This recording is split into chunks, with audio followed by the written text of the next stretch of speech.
Hey guys, it's White Lotus here. Welcome to my first ever build video. Today we're going to be doing the StamDK. This is what I found to be what I'd call the meta at the moment. It's been an absolute savage in BGs, and I've been running it recently in Cyrodiil as well. And tell you what guys, I'm having so much fun playing this build. It is so good. It's got great sustain, great damage, great resistances. So without further ado, let's get into the build. Okay, so on the stat page, guys, we have 27.8 into health, 29.5 into stamina, and then we just got obviously 12.5 into magicka as well, with 1700 stam recovery. Weapon damage is obviously back bar, sitting at 3.6. Resistance is unbuffed, 22.5 on both, and then obviously 27 into crit resistance. So I'll just quickly buff up on the back bar. Okay, so that pushes our recovery up to 2k. Spell and physical is sitting at 28.6, but that does obviously go up. We can sit around 32, I think 32.8 or something like that. It'll be in the pictures at the end.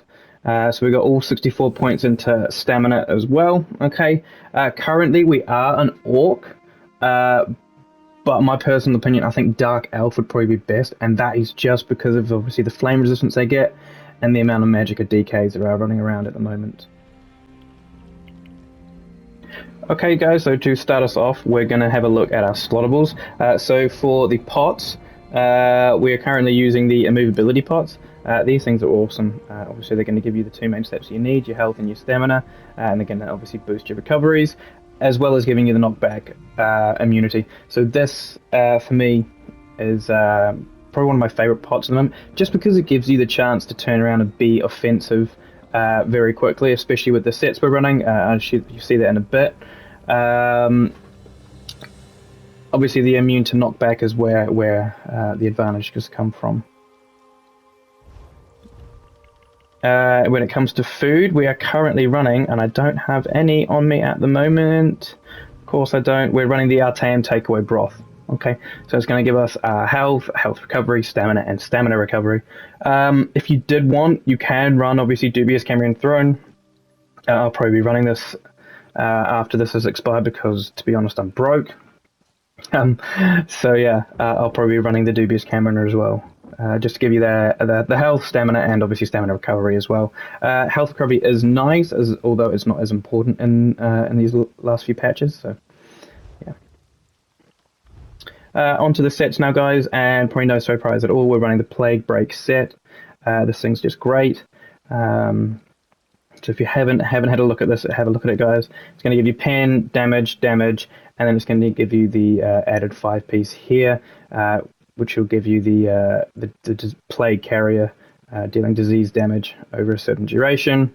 Okay, if they remove it, it's going to cause an explosion, but we're not really here for the explosion. It's just dealing the disease damage. The explosion is just kind of like a nice little added bonus if they do decide to snare it. It's obviously really good for 1vx, and it's also really good in group play as well. Okay, we are using potions at the moment. I mean, this is completely up to you guys. You can decide whether or not you want to run them. We're using the drain health at the moment. Okay, so these are going to obviously do the damage while restoring health to you.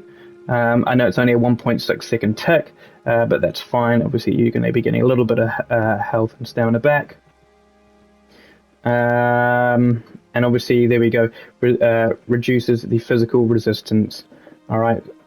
That's pretty awesome. So if you look at the stat page on the right hand side, guys, obviously the physical pen is sitting at 8.7. You include that and you're sitting at over 10k physical resistance, and where you're not using any sets to go towards the physical resistance, and that's just, yeah, it's brilliant. Okay, into our back bar set. So we're front barring Plague Breaker, and we're back barring the Clever Alchemist. Okay, so the Clever Alchemist, health, weapon damage. Obviously, the 4-piece weapon damage isn't really going to do us too many favors, although it will slightly boost healing on the back bar. And then when you drink a potion during combat, you feel a rush of energy, increasing your weapon and spell damage by 667 for 20 seconds. Brilliant thing about this is obviously it is a crafted set, so whatever pieces you can get in Plague Break, you get them at the cheapest price, which is what I've done. And then basically you just craft around it, the Clever Alchemist set. Okay. I am running just a standard dot poison on the back. You don't actually have to run anything. It's just sitting there just to fill a slot. And then the next set, guys, we have got the Bloodspawn. Probably one of my favorite monster sets to run. Obviously, it's going to give you the recovery, it's going to give you the ult gen, and it's going to give you physical and spell resistance. With all of that, running the sword and shield as well, we're pushing over 30,000 in resistances. We are running at the moment I think we're running 2 heavy, 4 medium. Okay, if you have got the skill points and you're high enough level, you can obviously, in the Undaunted, you can obviously run a 5-1-1 if you ask me, but it's not really too set to running all 5 medium. Okay, and then you might not be surprised, but we do have One Piece Trainee that's going to give us that extra boost of health. It is in Health Thief, again, a little bit more health, and then obviously Stam Recovery on top of that. And then for our Mythic, we're actually running the new one. I only just got this a few days ago, and I'll tell you what, guys, it is awesome. It is awesome. So you're going to get an extra 200 weapon damage, and then it's the armor bonus, which I'm a really big fan of. So we can run full medium, nearly, 5-piece medium, and we're still sitting at nearly max resist. And I think that's just pretty boss at the moment. If you did want, though, I feel like you could probably run the Malakath here instead. Just depends what fits your guys' playstyle. But for me, this has been working really well.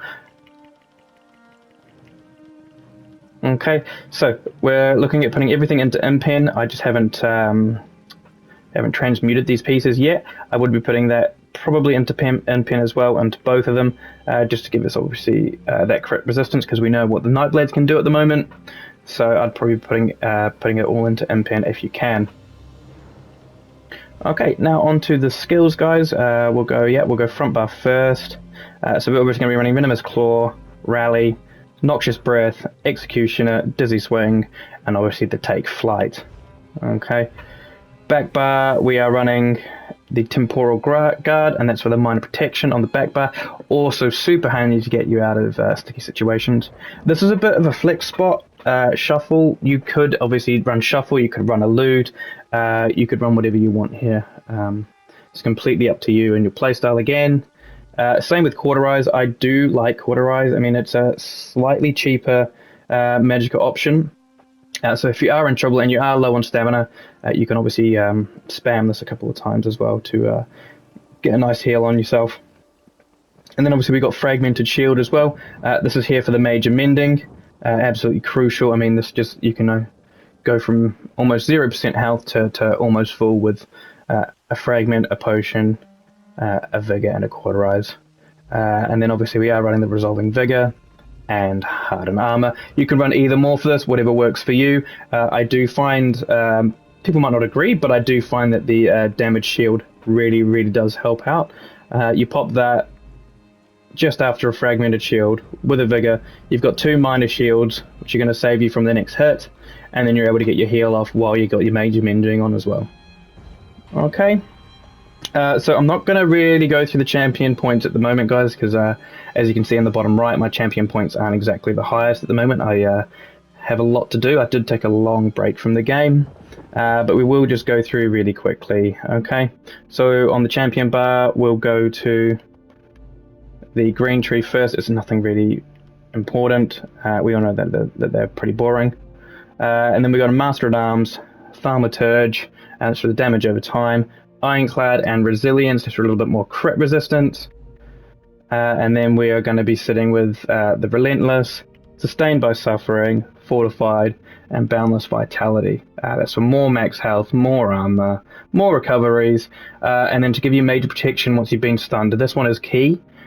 Major protection, I mean, that's huge. So if a Nightblade hits you out of stealth, you're stunned, you have major protection for the 3 seconds while you break free. Okay, so what I'm going to do, guys, I will include a clip. It is a BG's clip, but I will include a BG's clip at the end, where I'm pretty sure it's a 19-0 run. If there's anything I've missed out on this, guys, feel free to add it in the comment section below. But yeah, I hope you've enjoyed it. I hope this helps you out. This has obviously been my current meta for the Deadlands patch. Okay, so I hope you enjoyed and have a good day. Thanks for watching. Bye.